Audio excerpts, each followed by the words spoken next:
Պարոն Կարապետյան, 3 կարճ հարց հնչեցնեմ։ Օրերս ԵՄ բարձր ներկայացուցիչ Կայա Կալասը բացահայտում արեց, նշելով, որ Հայաստանի իշխանությունները դիմել են իրենց, որպեսզի աջակցություն ստանան։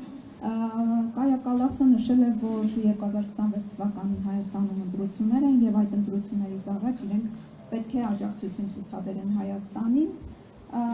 արտաքին, այսպես ասած, միջամտությունների դեմ։ Արդյոք սա Հայաստանի ներքին գործերի միջամտություն չէ, սրա դեմ դուք ինչպես եք պատրաստվում պայքարել։ Երբ գնում եք շրջաներ եւ հանդիպում եք բնակիչների հետ, նրանք կարողանում են հանգիստ իրենց կարծիքը արտահայտել, թե այնուամենայնիվ վախի մթնոլորտ կա, դե հաշվի առնելով, որ ազատ կարծիք արտահայտողը կարող է հայտնվել բանտում, եւ իշխանությունների հակաեկեղեցական այս արշավը դուք ինչպես եք պատրաստվում կասեցնել, ինչ քայլեր կան եւ հանգուցալուծումը ինչպիսին պետք է լինի։ Շնորհակալ եմ։ Շնորհակալ եմ։ Առաջի հարցը, եթե նայենք, դիտարկենք արդարացիորեն, թափանցիկ ձևով Հայաստանում տեղի ունեցող քաղաքական իրավիճակը, պրոցեսները, ես մտահոգություն չունեմ Տիկին Կալասի հայտարարությունից։ Եթե նայելու են, թե ով է վտանգ ներկայացնում իշխանության համար, ով չի թողում, ով է նրան ընդդիմություն սարքում եւ նրա դեմ քայլեր անեն, իհարկե մտավախություն կա, բայց ամեն դեպքում մեր մեջ կա հույս, հավատ դեպի եվրոպական ինստիտուտները, դեպի ինստիտուցիոնալիզմը ընդհանրապես եւ հուսով եմ ինստիտուցիոնալիզմը առանց նեղ քաղաքական քամիների կգործի։ Մենք այդ հույսը ունենք, քանի որ Եվրոպական միությունը Հայաստանի Հանրապետության քաղաքացիների համար, ինչպես նաև մեր եւ մեր թիմի համար, դա ինստիտուցիոնալ կառավարման լավագույն օրինակներից է։ Եթե կա ինստիտուցիոնալ մոտեցում եւ չկա ընտրանքային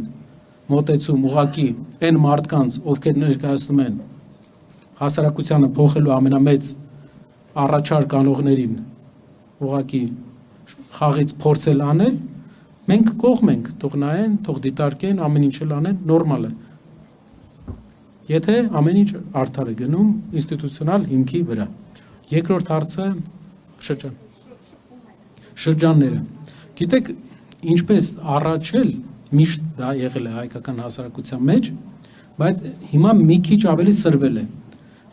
Շատ տեղեր ընդդիմադիրների հետ շփվելուց հնարավոր է մարդիկ ունենան մտահոգություններ։ Հնարավոր է, որ դա առաջ էլ է եղել, չեմ կարող ասել, որ չի եղել։ Բայց ով ուզում է իր կարծիքը հայտնել, իսկ մենք տեսնում ենք գյուղեր, որտեղ հարյուրավոր մարդիկ են մեզ դիմավորում, կան գյուղեր, որտեղ հարյուրավոր մարդիկ դուրս են գալի։ Իրենք ուզենան, չուզենան, հարյուրավոր մարդկանց դեմ ոչ մի բան չեն կարող անել։ Իրենք ուղղակի պետք է նայեն, երկու հատ նկարեն ու գնան տուն։ Սեփական ժողովրդի դեմ այսքան ժամանակ դեռ գործուն մեթոդ իրենք չեն մտածել։ Հիմա փորձում են ինչ-որ առաջխաղացում են փորձում ձեռք բերել, չեն կարող։ Եթե հարյուրավոր մարդիկ են դուրս գալի, ոչ մեկի դեմ էլ ոչ բան չեն կարող անել։ Եթե այդ մարդիկ նորմալ իրենց քաղաքական հայացքների համար են դուրս գալի, որը իրականություն։ Երրորդ հարցել ունենք։ Հակաեկեղեցական պայքարի հետ կապված։ Իմ մոտ տպավորություն է, որ իրավիճակի հավասարակշռությանից հանելը մի տեսակ մոտիվացնում է մեր իշխանությանը։ Ընդհանրապես բոլոր երկրներում աշխարհի ընդդիմությունն է փորձում նավակը ճոճել։ Հայաստանում նավակը ճոճում են իշխանությունը։ Նավակ ճոճողները իշխանությունն է։ Եվ զարմանալի է նաև տարօրինակ, թե ինչու են այդպես անում, որովհետև դա հասարակությանը մեզ բոլորից դուր չի գալիս։ Մեզ դիտարկեն որպես ամբողջ հասարակությանը դա դուր չի գալիս։ Իրենք էլ գիտեն ինչու են հասարակությանը հավասարակշռությունից հանում։ Հետաքրքիր է։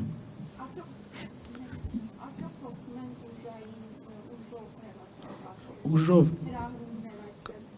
կաթողիկոսի աթոռը դա ուժով հեռացվող աթոռ չէ, դա վարկանիշի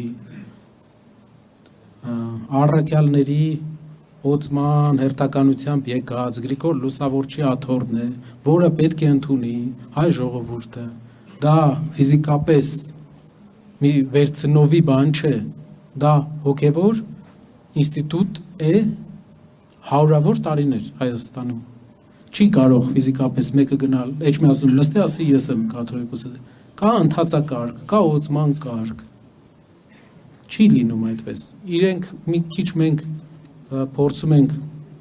իրենք ոնց որ պարզացնում են այս ամեն ինչը։ Ուղղակի կաթողիկոսը օծված է, եւ կաթողիկոսի գահը անսասան է։ Զարմանալի է, թե ել եմ ասում, զարմանալի ու տարակուսելի է, թե ինչու են նրանք հետևողական շարունակում իրավիճակը սրել։ Ինչ նպատակով եւ ինչը պատրաստվում իրենց կարծիքով դրանից հետո, ինչ են շահելու նրանք եկեղեցին կառավարելի դարձնելուց հետո, ինչ գայլեր են անելու կառավարելի եկեղեցի ունենալուց հետո։